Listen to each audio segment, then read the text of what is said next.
TTP is a mercenary group. They are part of that ideology जो कि al Qaeda perpetuate करती है। इस्तेमाल करने के लिए बहुत सारे स्टेक होल्डर्स मौजूद हैं, इंडिया मौजूद है इस्तेमाल करने के लिए, इवन CIA इस्तेमाल कर सकती है, सेंट्रल एशियन कंट्रीज इस्तेमाल, ऐसा है ना, whosoever will bid higher TTP उसके लिए काम कर सकती है। TTP वाहिद ऑर्गेनाइजेशन है जो दावा तो ये करती है कि उसने बैत किया है, लेकिन उसकी शनाख्त उन्होंने इमारत इस्लामिया से अलग एक रखी हुई है। उसका अफगान तालिबान इस वक्त इनके जंगल में फंसे हुए हैं क्योंकि इन्होंने बहुत से लोग यहाँ पर खून बहाया हुआ है ना कबाइल से, तो वो कबाइल इंतजार कर रहे हैं कि वापस आएंगे तो हम इनसे अपना बदला लेंगे।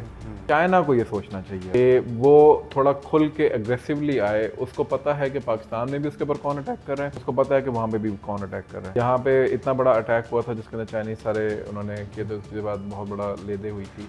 उनकी अपनी इन्वेस्टिगेशन टीम ने फाइंड आउट किया था कि इसमें TTP इन्वॉल्व है। TTP उनको पता है कहाँ से सपोर्ट कर रही है। उस वक्त उन्होंने बकौल र्यूमर्स के तालिबान को भी कहा था कि इसको सॉर्ट आउट करें। ये बार बार पाकिस्तान के लोग उनको समझाते हैं कि आप जिन लोगों की सरपरस्ती करें, इन्हीं के अंदर से लोग निकल के लोन वुल्फ या किसी और ग्रुप का हिस्सा बन के आपके असासों के ऊपर हमले करेंगे।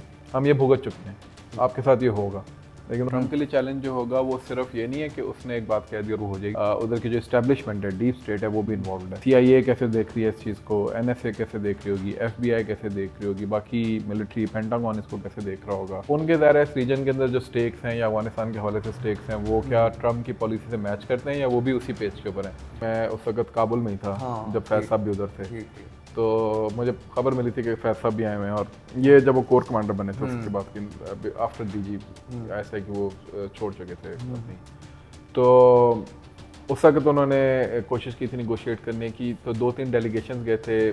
बैरिस्टर साहब जो PTI के थे उन्होंने लीड किए थे पॉलिटिशियन। नूर अली महसूद ने एक सेनेटर साहब के सामने, KP के एक सेनेटर साहब के सामने ये बात कही थी, जो बकौल उन्होंने आके यहाँ पे ये कहता था कि जी कि ये 6-7 नाम है, तो इस तरह की पोलिटिकल पार्टी में बनाना चाहूँगा तो कौन सा नाम बेहतर है। तो ही वॉज बकौल उनके, he was kind of ready to come into the. अस्सलाम वालेकुम नाज़रीन, मोहम्मद कज़ाफ़ी मतलब फिर हाजिर है नया दौर के प्लेटफॉर्म से। नाज़रीन, हमारे बड़े ही प्यारे गेस्ट सलमान जावेद साहब हमारे साथ मौजूद हैं। ये एक्सपर्ट भी हैं पाक अफ़गान अफेयर्स के। अस्सलाम वालेकुम सर। वालेकुम सलाम। अच्छा सर, ट्रम्प के हवाले से मैं आपसे पूछना चाहूँगा कि उन्होंने अफ़गानिस्तान के हवाले से मिलिट्री इक्विपमेंट वापस मांग लिया है। उन्होंने कहा या हमारा मिलिट्री इक्विपमेंट वापस दें या हम आपकी एड बंद करेंगे, और एड शायद बंद भी कर दी है। तो इसको आप कैसे देख रहे हैं तालिबान के लिए? ऑब्वियसली ट्रम्प जो है वो बहुत ज़्यादा फोकस्ड है। पहली रजीम में भी फोकस था, इस वाली रजीम में भी फोकस्ड होगा, इस वाले गवर्नमेंट में भी, कि वो अमेरिका फर्स्ट के ऊपर बिलीव करते हैं। मागा उनका था कि मेक अमेरिका ग्रेट अगेन, और उसके अलावा उनका था कि जी कि हमने जो अगर आप देखें कि उसने तकरीर की थी, उसने कहा था कि we will not let any body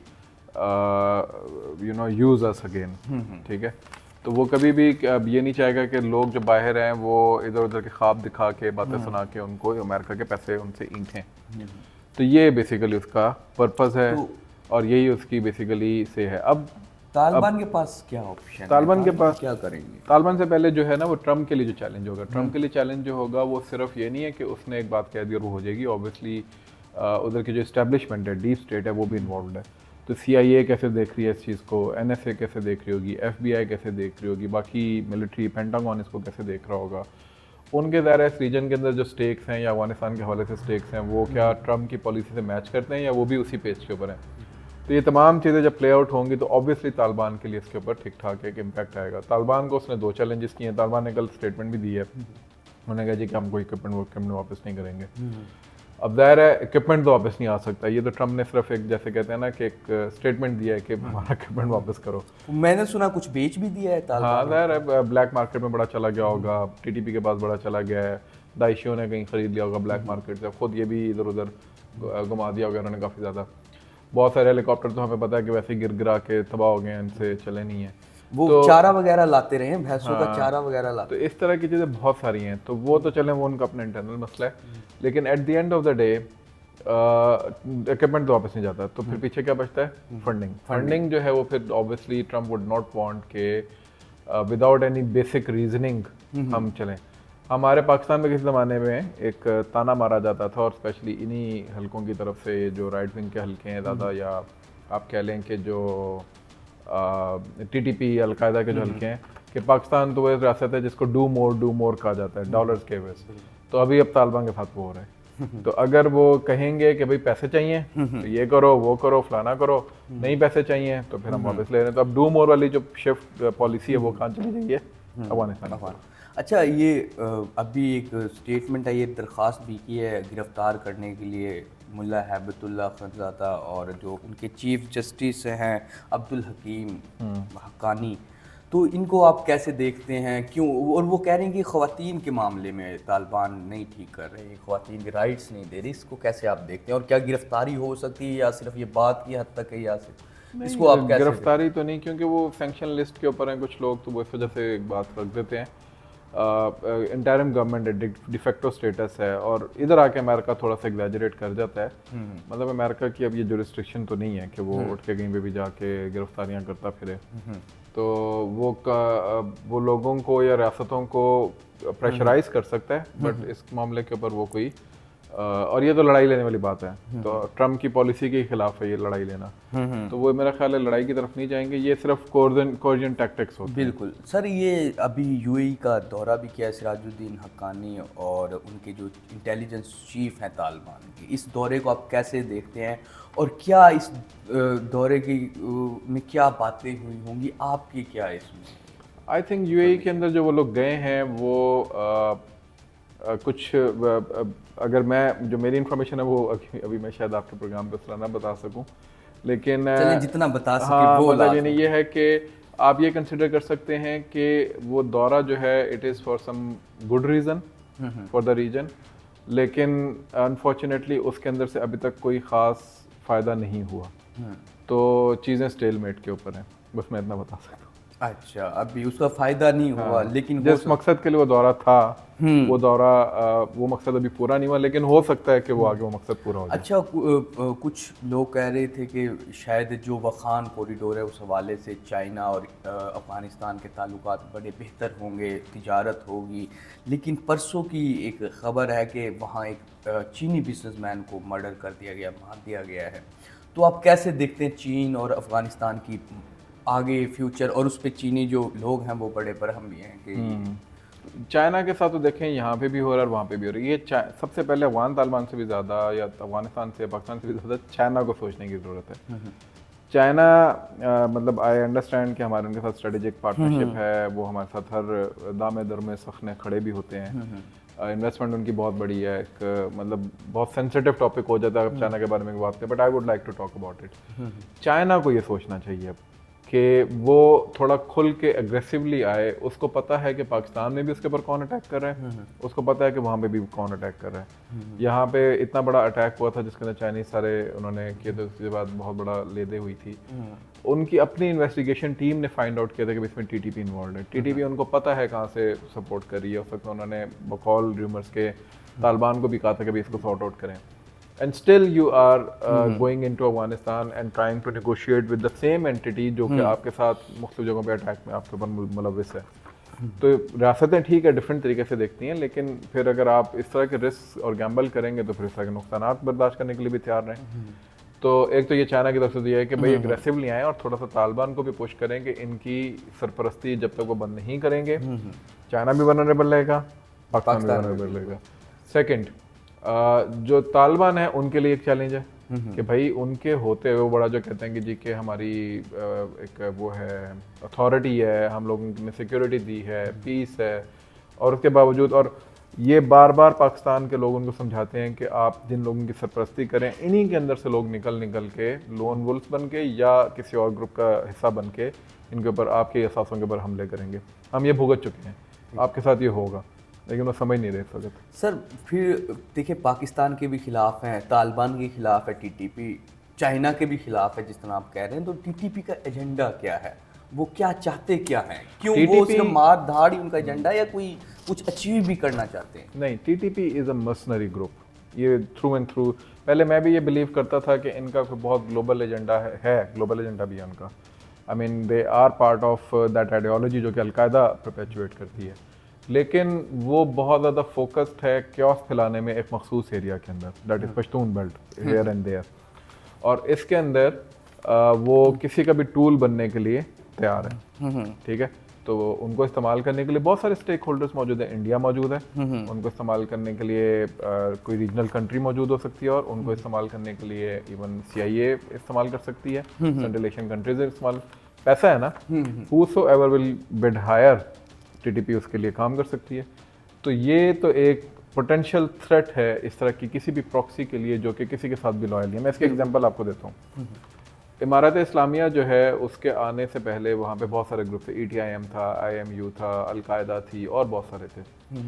क्या TTP के अलावा आपको किसी और ग्रुप की वहाँ पे बाज़गश्त सुनाई देती है? नहीं देती, क्योंकि उन सब ने ये डिक्लेयर कर दिया कि हम बैत करते हैं हैबतुल्लाह खुनज़ादा की। अब उनके वो मौजूद होंगे वहाँ पे, लेकिन उनके नाम या उनकी जो शनाख्त है वो आहिस्ता आहिस्ता फेड अवे हो रही है, क्योंकि उन्होंने अपने आप को एक तरह से जम कर दिया है इनके अंदर। अब उनके मकासद अंदर क्या है वो तो बाद में जाकर पता चलेंगे, लेकिन फिलहाल उन्होंने अपनी आइडेंटिटी को कॉम्प्रोमाइज कर दिया। TTP वाहिद ऑर्गेनाइजेशन है जो दावा तो ये करती है कि उसने बैत किया है, लेकिन उसकी शनाख्त उन्होंने इमारत इस्लामिया से अलग रखी हुई है। उसका झंडा भी अलग है, अमीर भी अलग है। यानी जो भी TTP के ग्रुप्स हैं वो हैबतुल्लाह खुनज़ादा से जाके बैत नहीं करते, वो किससे जाके बैत करते हैं? नूर अली महसूद से। इसका मतलब है ये टोटली एक अलग ऑर्गेनाइजेशन है, इसके मकासद डिफरेंट है। अफगान तालिबान इस वक्त इनके चुंगल में, मैं साफ कहूँगा उनके चुंगल में फंसे हुए हैं।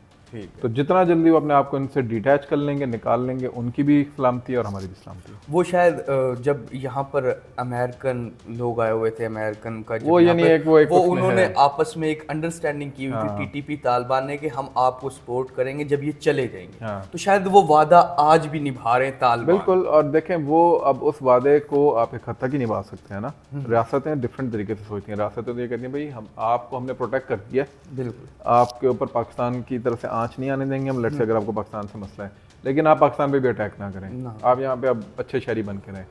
आप जब उनको ये भी नहीं कह पा रहे, जिसका मतलब है आप उनके सामने हैंडीकैप है नंबर 1, या फिर आप उनको यूज कर रहे हैं पाकिस्तान के खिलाफ, दो में से कोई एक बात है।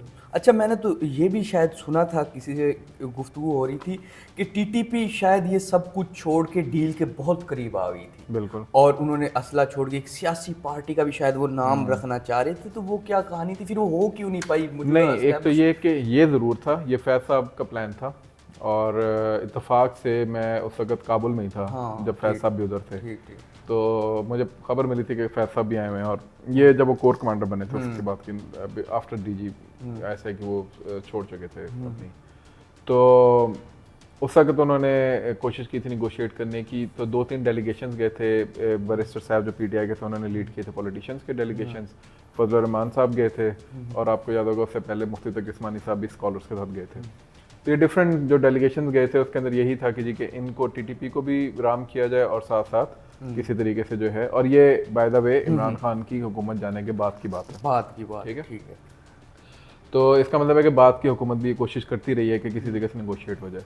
नूर अली महसूद ने एक सेनेटर साहब के सामने, KP के एक सेनेटर साहब के सामने ये बात कही थी, जो बकौल उन्होंने आके यहाँ पे दरोग बगरदन रावी, जो उन्होंने दरोग बगरदन रावी, उन्होंने ये बात कही है कि वो ये कहता था कि जी कि ये 6-7 नाम है, तो इस तरह की पॉलिटिकल पार्टी मैं बनाना चाहूँगा, तो कौन सा नाम बेहतर है? तो ही वॉज बकौल उनके, he was kind of ready to come into the main, but उसमें इशू क्या था कि उन्होंने शर्त ये रखी थी कि वो असला नहीं रखेंगे इनिशियली। ये गलत इन्फॉर्मेशन है कि वो जी कि असला छोड़ना चाहिए, असला छोड़ने से उन्होंने मना कर दिया था। दूसरी बात, उन्होंने ये कहा था हम अपनी तश्कीलात करेंगे, हम अंदर बंदे भेजेंगे, वो पहले रैकी करेंगे, अगर वो हम समझते हुए कि हम लोग, क्योंकि इन्होंने बहुत से लोग यहाँ पर खून बहाया हुआ है ना कबाइल का और दूसरे, तो वो कबाइल इंतज़ार कर रहे हैं वापस आएंगे तो हम इनसे अपना बदला लेंगे, तो वो रिसेटलमेंट का प्रोसेस एक पूरा। तीसरा उसमें शर्त ये थी कि ये जब आएंगे तो इलाके का मशर और मलक जो है वो गारंटी देगा कि आइंदा किसी उसमें नहीं जाएंगे।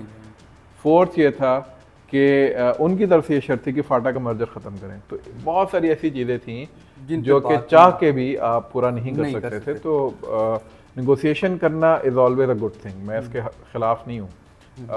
अगर कोई जैसा BLA के लोग भी सरेंडर करते हैं, वो भी मेन स्ट्रीम होते हैं, तो इस तरह TTP के लोग भी सरेंडर हो सकते हैं, लेकिन सरेंडर होना पहली शर्त है, असला रखना पहली शर्त है, और रियासत के रेट को और आइन को मानना ये पहली। आप रियासत की रेट को ही नहीं मानते, आप रियासत के आइन को एक कुफरिया निज़ाम कहते हैं, तो आपके साथ क्या नेगोशिएशन होगी? नहीं हो सकती। बिल्कुल ठीक। अच्छा, आपने TTP का कहा कि ये पश्तून बेल्ट में ज़्यादा पाई जाती है, क्या पश्तून बेल्ट में ज़्यादा पाए जाने की वजह कोई रिलीजियस, कोई इनकी आपस में कोई कुर्बत है, या क्या वजह क्या है, क्यों ये पश्तून बेल्ट में क्यों टीटीपी ज़्यादा एग्रेसिव काम कर सकती है और ज़्यादा इन्वॉल्व? उसकी वजह यह है, देखें उसमें कुछ हमारी भी गलती है। एक तो ये कि पश्तून बेल्ट जो है वो इस्तेमाल हुई बहुत अरसा as a base camp against the Soviet, जब जहाद हो रहा था तो उस वक्त तो ज़रा वहाँ पे लोग रहते थे, वहाँ से लॉन्च होते थे, सारा कुछ था। रेफ्यूजीज़ वहाँ पे बहुत सारे आए, तो ज़रा कबाइल इधर भी और उधर भी, एक तरह के यहाँ जैसे आप तुरखम पे जाते हैं तो तुरखम के दोनों तरफ शनवारी कबाइल हैं, इधर भी और उधर भी। इस तरह आपको वो एक फैक्टर मिलता है आपको कि वो एक ज़ाहिर है आपकी एक अलायंस होता है। थर्ड जो है ज़ुबान, ज़ुबान की वजह से बहुत बड़ा एक फैक्टर है, एथनिक कल्चर, वो जो मैंने कहा कि वही एक सेम इलाका होने के से। फोर्थ जो उसके अंदर है वो आ जाता है कि जो ग्रीवेंसेस हैं वहाँ की, डेवलपमेंट नहीं हुई, हैव नॉट्स का मसला है। यानी आप देखें ना, वहाँ से जब ये ऑपरेशंस हुए हैं और सारा कुछ हुआ, लोग उठ के यहाँ पर आए हैं तो अब कोई वापस जाने को तैयार नहीं है, ठीक है।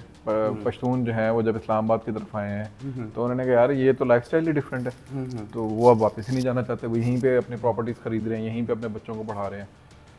तो ये एक बहुत बड़ा इशू है जिसकी वजह से ग्रीवेंसेस जब होती हैं तो ज़ाहिर है आप उसके अंदर चले जाते हैं, रियासत के खिलाफ चले जाते हैं। तो इन तमाम चीज़ों को मिला के टीटीपी के पास एक बड़ा फर्टाइल, फिर आपने ऑपरेशन भी किया वहाँ पे।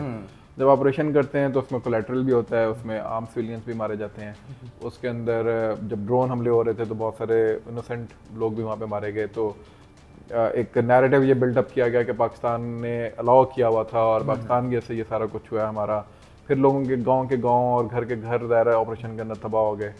तो एक के बाद एक जो है वो प्रिपेचुएट होता है। एक coin strategy, COIN, counter insurgency का मुखफ़फ़ है ये। एक स्ट्रेटजी जो है पाकिस्तान ने डिप्लॉय की थी। इसके 3 फेजेस होते हैं। एक होता है कि आप क्लियर करते हैं इलाके को, यानी ऑपरेशन करते हैं, क्लियर करते हैं। दूसरा फिर आप रिहेबिलिटेट करते हैं, यानी आप उनको रिहेबिलिटेट करते हैं कि जी के दोबारा रीबिल्डिंग हो, सारा कुछ घर होंगे, सेटअप चीजें। थर्ड जो उसका फेज होता है वो होता है कि रिहेबिलिटेट करने के बाद आप लोगों का वो जो पूरा सिस्टम है, वो जो निज़ाम है, वो पॉलिटिकल जो उधर की गवर्नमेंट है उसके हवाले कर देते हैं। तो पहले 2 जो फेजेस थे वो बहुत हद तक आर्मी ने इंश्योर किया कि उनको कर ले, ठीक है, जहाँ जहाँ उन्होंने ऑपरेशन किए।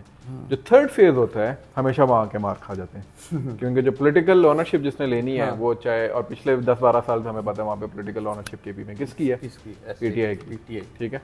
फाटा में तो चले हम कह सकते हैं ना कि यहाँ पे फेडरल की तरफ से देखा जा रहा था, बट मेन लैंड केपी में तो PTI थी और PTI का इंग्रेस फाटा में भी बहुत था।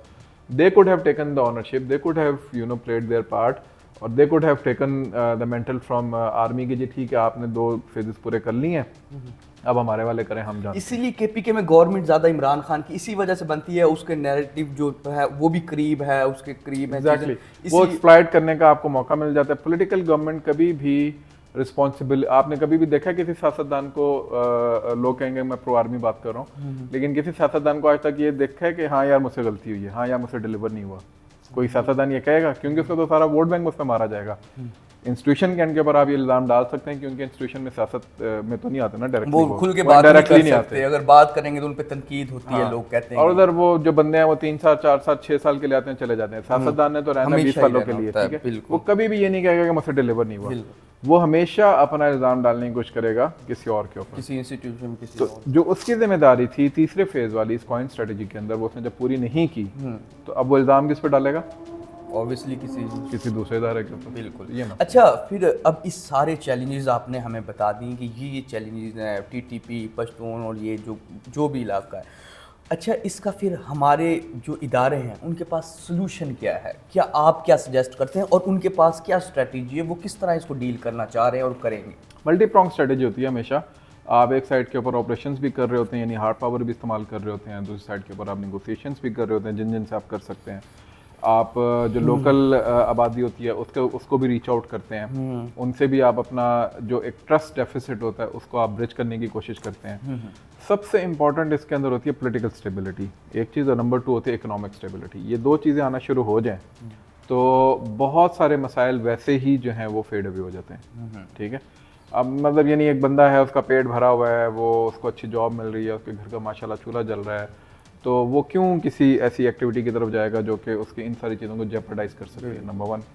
नंबर 2 ये कि आप बहुत, हाँ, जो एक रियासत की तरफ थोड़ी सी कमी मैं समझता हूँ वो है कि जहाँ उनसे ज्यादती हुई है वहाँ कुछ जगहों के ऊपर वो खुले दिल से एक्सेप्ट कर ले के ज्यादती हुई है और हम इसको ठीक करेंगे। जो भी इस ज्यादती का वो है जिम्मेदार है हम उसको भी करार वाक़ई सजा देंगे। वो देखिए ना, उन्होंने फैज़ हमीद को कोर्ट मार्शल के हद तक कर दिया। इदारे में तो चल रही है ये चीज़। देखें ये एक इदारे की बात तो नहीं है ना इसमें, मैंने जैसे कहा पॉलिटिकल गवर्नेंस की बात आती है, ब्यूरोक्रेसी की बात है, इसके अंदर जो सिविल एडमिनिस्ट्रेशन है ये उसकी सारी बात चीज़ें है। तो गवर्नमेंट कैंट पे हाँ, आती हैं। तो ये रियासत की जब मैं बात करता हूँ तो मैं रियासत का मतलब फौज नहीं है, रियासत का मतलब रियासती ऑर्गन, जुडिशरी फॉर एग्जांपल, आपका जुडिशियल सिस्टम ही अवेलेबल नहीं है अर्सवाइल फाटा के अंदर, और वहाँ पे कोई सिस्टम ही नहीं है कि कोई बंदा, हमारे मेन लैंड में आपको पता है केसेस के क्या हालात हैं, तो ये किसकी जिम्मेदारी है?